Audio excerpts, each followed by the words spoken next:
قبل ما أقول لكم على المفاجأة اللي معايا في فيديو النهاردة وهو القبض على حسام حسن مدرب منتخب مصر لهذا السبب الكارثي، شكرا لجمهور المغرب العظيم على المشهد الجميل اللي شفناه النهاردة في مباراة منتخب مصر ومنتخب أنجولا. سبب تأهل منتخب مصر الجمهور المغربي العظيم.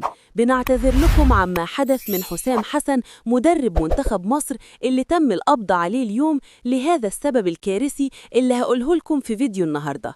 لكن بالله عليكم قبل ما نتكلم في أي حاجة عايزين نوصل الفيديو ده ل1000 لايك، واللي مش مشترك يشترك معانا في القناة. النهاردة كانت مباراة منتخب مصر ومنتخب أنجولا، والجمهور المغربي العظيم كالعادة بيحضر كل المباريات لكل المنتخبات العربية وبيدعم بشكل قوي جدا. فجأة النهاردة حسام حسن المدير الفني لمنتخب مصر بيحتفل مع لعيبة المنتخب في غرف الملابس بعد التأهل لدور 16 بفضل الجمهور المغربي العظيم. والأمن مشكور، الأمن المغربي سمع أصوات غريبة في فندق المنتخب المصري، فمن الطبيعي بأن الأمن يتدخل ويروح ويشوف إيه اللي بيحصل بالظبط. ده شيء طبيعي جدا، وده اللي ما يتقبلوش حسام حسن، ودخل في اشتباكات عنيفة جدا مع الأمن المغربي، وقال لفرد الأمن أنت إزاي تدخل علينا إحنا وبنحتفل، وده ما ينفعش، وغلط فيه بشكل كبير جدا وبشكل مهين. وده طبعا اللي ما تقبلوش للسيد فوزي لقجع ولا أي واحد مغربي، خاصة بكل صراحة بكل أمانة. اللي بيعملوه معانا إخواتنا المغاربة لا يتشال على مراس. ده كان المفروض كل واحد مصري يطلع ويشكر المغاربة على اللي عملوه واللي ما زالوا بيعملوه مع المنتخب الوطني المصري. والله العظيم يا جماعة احنا حاسين ان احنا بنلعب في مصر، ده احنا بالعكس لما بنلعب في مصر الجمهور ما بيروحش يدعم المنتخب الوطني المصري. انتوا متخيلين معايا النهاردة المنتخب المصري بيلعب على الأراضي المغربية في المملكة المغربية الشريفة، والجمهور بيصل أعداده ل40,000 في المباراة. شكرا ليكم، شكرا للمغرب وللشعب المغربي العظيم على القبض على حسام حسن. أولا كلنا بندعم هذا القرار، لأن حسام حسن بكل صراحة مش أول مرة يعمل كده، لا، حسام حسن ده طلع من قبل وقلل من المغاربة بشكل كبير جدا، وطلع ومن قبل أيضا قارن نفسه بوليد الركراكي، وطلع واستفز صحفي مغربي من قبل بعد مباراة مصر وجنوب إفريقيا.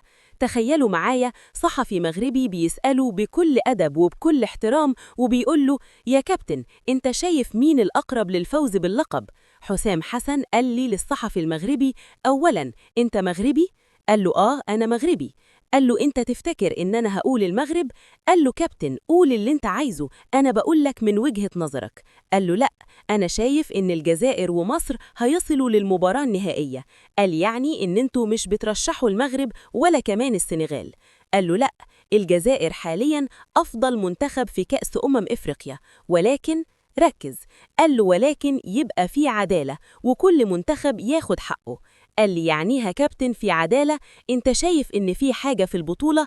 قال له لا انا مش شايف، ولكن خلاص انا مش عايز اتكلم دلوقتي. يعني بيحسسك بان هو شايف كارثة كبيرة، بيحسسك ان المنتخبات كلها بتتظلم والمغرب بس اللي بتتجامل. هو عايز يوصل لنا هذه الرسالة من اول يوم. تخيلوا معايا، والإعلام المصري عايز يوصل هذه الرسالة بأن كل المنتخبات بتتظلم والمغرب بتتجامل. وده طلع قالوا خدوا بالكم، ارجعوا للفيديوهات وشوف الإعلام المصري المدرس للأسف في يوم من الأيام طلع واتهم المغرب بأنهم هيفوزوا بكأس إفريقيا بالتحكيم، وقالوا إحنا بنهزر. عارفين هم بيقولوا ليه كده؟ عشان هم بكل صراحة ما عندهمش ثقة في منتخب مصر، وبالتالي هم بيطلعوا مبكرا ويقولوا ان احنا حاسين ان احنا هنتظلم، مع ان هم مش حاسين انهم هيتظلموا ولا اي حاجة، ولكن هم بيقولوا كده يا سادة عشان يوصلوا رسالة للجميع لما يخرجوا من البطولة بانهم اتظلموا. احنا لو هنتكلم بكل صراحة هنتكلم عن الظلم، لا، اللي بيتظلم المنتخب المغربي. ارجع للمباراة الأخيرة بين المغرب ومالي وانت هتشوف بنفسك ظلم المنتخب المغربي عين عينك أمام الجميع. تخيلوا معايا، رغم كل اللي أنا بقوله لحضراتكم عن الجمهور المغربي العظيم وعلى دعمه القوي للمنتخب الوطني المصري، مجرد ما منتخب المغرب يا جماعة تعادل مباراة أمام منتخب مالي، وده طبيعي جدا في كرة القدم، طلعوا فرحانين وسعداء وقالك هو ده المنتخب المغربي اللي بتقولوا عليه هيفوز باللقب. آدي منتخب مصر فاز أول مباراتين وتأهل، والمنتخب المغربي فشل في التأهل. عشان تعرفوا لما أنا بقول لكم إن الجميع بلا استثناء، كل الناس وكل المنتخبات المشاركة في البطولة بتتمنى حاجة واحدة فقط، إيه هي؟ خروج الأسد المغربي، لأن في حالة لا قدر الله خروج المنتخب المغربي، كل المنتخبات هيبقى ليها فرصة للفوز باللقب. لكن طالما المغرب مكمل في الانتصارات المتتالية، من الصعب بل من المستحيل بإن أي منتخب يقدر يحقق اللقب، وده اللي عارفينه هم كويس، وده اللي بيسعوا إليه. بيضغطوا على الحكام، بيطلعوا يقولوا أكاسيد، بيطلعوا يقولوا بإن المغرب بيتجامل في كل المباريات. ليه بيقولوا كده؟ عشان الحكام بعد كده تنزل تظلم المنتخب المغربي، لأن الحكم يعلم جيدا بإن الجميع مركز معاه، وبالتالي ده ضغط على الحكام.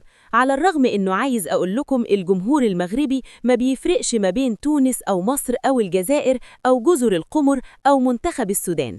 كل المنتخبات العربية المشاركة في البطولة في كل مباراة بنشوف على الأقل من 20 ل 40 ألف مشجع مغربي بيدعم وبيشجع كل المنتخبات العربية. أنا هكلمكم بكل أمانة وبكل صراحة، البطولة لما اتلعبت في 2019 في مصر لما فاز بيها المنتخب الجزائري، أنا ما كنتش بشوف مشجع مصري واحد بيروح المدرجات لا بيشجع المغرب ولا بيشجع تونس ولا بيشجع الجزائر، كانوا بيشجعوا المنتخب الوطني المصري فقط لا غير. لكن المغاربة لا، مشكورين. ليه أنا بقول لكم لازم كلنا نطلع ونشكر المغرب، ويجب على حسام حسن بأنه يطلع ويعتذر مليون مرة. هتقولي إزاي؟ ما هو محبوس. أنا بقول لك أكيد طبعا فوزي مش هيقبل هذا الأمر وهيتم الإفراج عنه، ولكن قبل ما يتم الإفراج عنه أو خروجه لازم يطلع يعتذر لكل واحد مغربي أساء ليه، ويطلع يعتذر للأمن المغربي، لأن الأمن المغربي والشرطة المغربية خط أحمر. أديكم شفتوا اللي حصل من مراسل جزائري تم طرده، صحفي تونسي تم طرده، أي واحد بيتطاول على المغرب بيتم طرده. جماعة المغاربة فرضوا تأشيرة على تونس وعلى الجزائر، لكن قالك لا، مصر أشقاء وإخوة، لا في تأشيرة ولا في أي حاجة، أنت في المغرب أكنك بالظبط كده موجود في بلدك. أنا لو بكلمكم عن جمايل المغرب واللي بيعملوه معانا المغاربة، لا، الناس دي بصراحة تتشال على الراس.